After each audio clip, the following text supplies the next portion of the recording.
they're at the party with Travis Scott, and they're at the Drake party or whatever. These men over here that are these huge Hollywood parties, these men have 14, 21, 50 women a week asking them on dates, and this bottom third of men haven't had sex in 3 or 4 years. That's where we're getting. In fact, there's some data that shows somewhere between the bottom quarter and the bottom third of men are either have had one sexual partner or none in the last year. And we're talking about men under the, like, we're just saying men under the age of 35. And I'm extrapolating because there's several different pieces of data. I think it's 28% of men under the age of 30 are virgins. And I think under the age of 30, men who haven't had sex in the last year, I can't remember what it is, but it's a number around somewhere between 18 and 25%, somewhere around there.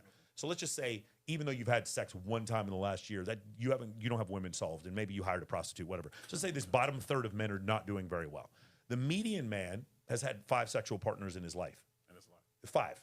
Okay, so that means 50% above and 50% below that man. If you're in the top 5%, you've had 50 sexual partners. So we go 0 or 1, 5, and now we're up to 50. The top 1% of men, 150 sexual partners. So 0, 1, 5, 50, 150. This is what it looks like for the body count for men.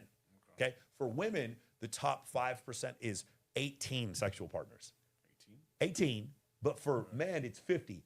For women, the top 1%, 35 sexual partners. Dude, I know 100 girls at 35 that work in Vegas.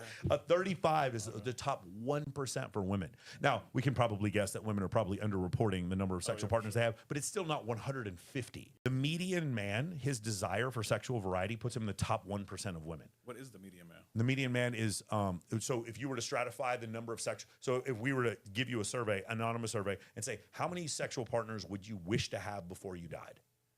And men will answer somewhere between 5, 20, some guys will say 100. Whatever the number is, they average it out, and whatever the median man says, meaning 50% above, 50% below, that would put him, let's just say it's 20, that would put him in the top 1% of women.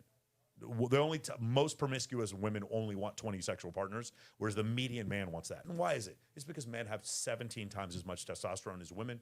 And one of the things we define in our program is the very clear, ingrained, and innate sex differences between men and women that society in general, and big tech specifically, doesn't want people to talk about. They don't want to express to you that men and women are different.